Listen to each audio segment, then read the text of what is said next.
વિદ્યાર્થી મિત્રો, જેએમબે group of સ્કૂલ્સમાં તમારું હાર્દિક સ્વાગત છે. આજે આપણે ધોરણ 7 ગણિત વિષયમાં હવે આગળનો પ્રશ્ન જોવાનો છે.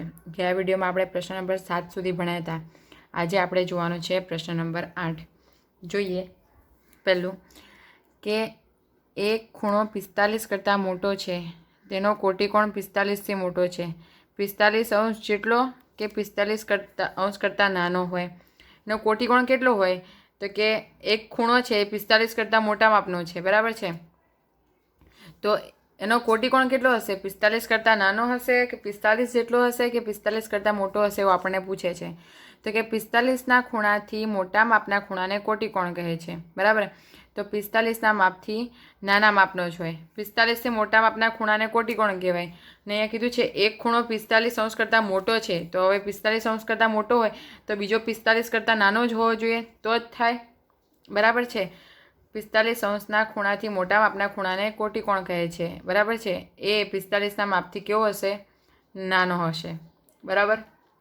આગળનો પ્રશ્ન જોઈએ કે બાજુની આકૃતિમાં, એટલે કે આ આકૃતિમાં આપણને નીચેના થોડા પ્રશ્ન આપે છે, એ પ્રશ્નના જવાબ આપણે આપવાના છે.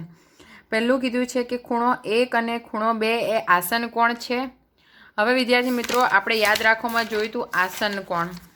જુઓ અહીંયા કે જો બે ખૂણાનું શિરોબિંદુ સામાન્ય હોય તથા એક ભુજ સામાન્ય હોય તથા ખૂણાની અંદરના બિંદુઓ સામાન્ય ન હોય તો તે બે ખૂણા આસન કોણ કહેવાય. શું કહે છે કે જો બે ખૂણાનું શિરોબિંદુ સામાન્ય હોય, શિરોબિંદુ કે એટલે આ શિરોબિંદુ કહેવાય, શિરોબિંદુ ઓ સામાન્ય હોય, બરાબર છે. પછી કીધું છે કે એની એક ભુજ સામાન્ય હોય. ભુજ એટલે કે કોઈ પણ ખૂણો આ હોય તો ધારો કે આ બે ખૂણા શોધવાના છે, તો એની વચ્ચેની આ ભુજ થઈ. આ બે ખૂણા શોધવાના છે તો આ એની ભુજ થઈ. આ બે ખૂણા શોધવાના છે તો આ એની ભુજ થઈ.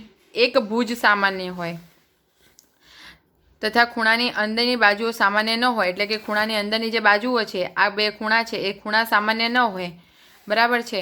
તો તે ખૂણાને આસન કોણ કહે છે. ચાલો જોઈએ કે અહીંયા આસન કોણ કયા કયા છે. તો ખૂણો 1 અને ખૂણો 2 આસન કોણ છે, એવું આપણને પ્રશ્ન પૂછે છે. 1 અને 2 આસન કોણ છે? તો કે હા છે. કારણ કીધું છે કે ખૂણા 1 અને 2 ને સામાન્ય શિરોબિંદુ ઓ છે તથા ખૂણો 1 અને ખૂણો 2 એ એક જ ભુજ ઓસી, આ ભુજ ઓસી એ સામાન્ય ભુજ છે, બરાબર છે. એટલે આ ખૂણો કેવો છે, આ કોણ કેવો છે? આસન કોણ છે. પડી સમજ? પછી કીધું છે આગળનો પ્રશ્ન કે ખૂણો AOC, અહીંયા દેખાય છે ખૂણો AOC અને ખૂણો AOE, એટલે ખૂણો AOE આસન કોણ છે. ખૂણો AOC અને ખૂણો AOE આસન કોણ છે? તો કે ના, નથી. ખૂણો AOC અને ખૂણો AOE આસન કોણ નથી. કેમ? કારણ કે ખૂણો AOC એ ખૂણો AOE નો જ ભાગ છે, બરાબર છે. આ આખો ખૂણો છે અને એમાંથી આ ખૂણો પાડે છે, એવું નથી. આસન કોણ એટલે આ ખૂણો અલગ હોવો જોઈએ અને આ ખૂણો અલગ હોવો જોઈએ, પણ અહીંયા આ આખો ખૂણો છે અને એમાં જ AOC કીધો છે, બરાબર છે. એટલે કે એનો જ ભાગ છે, એટલે બંને ખૂણા અલગ નથી. એટલે કે આ ખૂણો AOC અને ખૂણો AOE આસન કોણ નથી. પછી કીધું છે કે ખૂણો COE અને ખૂણો EOD રૈખિક જોડ રચે છે. આપણે આગળ જોઈશું રૈખિક જોડ એટલે કે એક જ રેખા પરના ખૂણા. એવા આસન કોણ કે જે બે ખૂણાથી સામાન્ય બાજુ સિવાયની બે બાજુઓ પરસ્પર વિરુદ્ધ કિરણો હોય તે ખૂણાની જોડને રૈખિક જોડના ખૂણા કહેવાય. રૈખિક જોડના ખૂણાના માપનો સરવાળો કેટલો થાય? 180. તો શું કીધું છે કે COE અને EOD, એટલે કે COE અને EOD રૈખિક જોડના ખૂણા છે. હા છે. આખો ખૂણો એક જ થાય. COE અને કયું કીધું છે? EOD આખો એક ખૂણો થઈ ગયો. તો કે હા, એ રૈખિક જોડના ખૂણા રચે છે. બિંદુઓ COD એ સીધી લીટી પર છે, એટલે કે જેના પર COE અને EOD છે, બરાબર છે.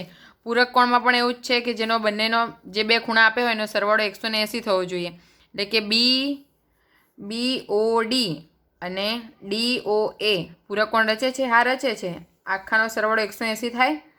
એટલે કે હા, ખૂણો BOD અને ખૂણો DOA પૂરક કોણ રચે છે. બિંદુઓ BO અને A એ સીધી લીટી પર છે, જેના પર BOD અને DOA છે. વળી BOD વત્તા DOA બરાબર 180 થાય. તેથી બંને પૂરક કોણ રચે છે. બરાબર છે। પછી કીધું છે અભિકોણ, એટલે ખૂણો 1 અને ખૂણો 4 અભિકોણ છે। આ 1 અને 4 અભિકોણ છે। અહીંયા આપણે અભિકોણ વિશે પણ ભણ્યા હતા કે પરસ્પર છેદતી બે રેખાઓથી બનતા 4 ખૂણાઓ, એટલે કે પરસ્પર છેદતી આ બે રેખાઓ છે, એનાથી 4 ખૂણા બને, 1 2 3 4। 4 ખૂણાઓ પૈકી સામસામેના ખૂણાઓની જોડને અભિકોણની જોડ કહે છે। અભિકોણના માપ કેવા હોય? સરખા, એટલે કે આ બંને જોડ સરખી અને આ બંને જોડ સરખી, બરાબર છે। તો અહીં કીધું છે કે 1 અને 4 અભિકોણ, 1 અને 4 સામસામેના ખૂણા છે, તો કે હા છે, બરાબર છે। અને એના માપ પણ કેવા હોય?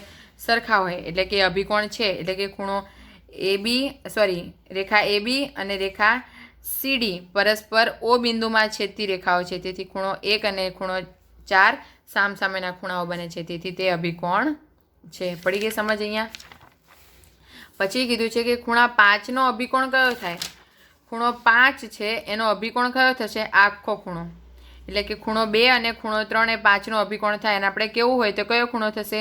ખૂણો COE અને ખૂણો EOB, ખૂણો BOC અને COB એ એક જ કહેવાય, બરાબર છે।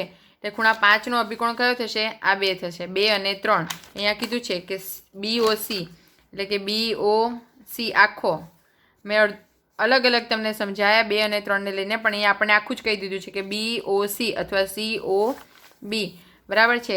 રેખા AB અને રેખા CD રેખાઓ પરસ્પર O બિંદુમાં છેદે છે, તેથી ખૂણો 5 એ AOD અને BOC, બરાબર છે, અભિકોણો બને છે। પડી ગઈ સમજ? હવે આગળનો પ્રશ્ન જોઈએ કે પ્રશ્ન નંબર 10, નીચેની આકૃતિ પરથી માંગેલા ખૂણાની જોડ દર્શાવો। પહેલાં તો કીધું છે આપણને અભિકોણો કઈ કઈ છે, તો આપેલી આકૃતિમાં નીચેની જોડે અભિકોણની જોડ છે, કઈ કઈ થશે અહીંયા જુઓ તો પહેલું તો ખૂણો 1 અને 4 ને ખૂણો 5 અને 2 વત્તા 3, બરાબર છે।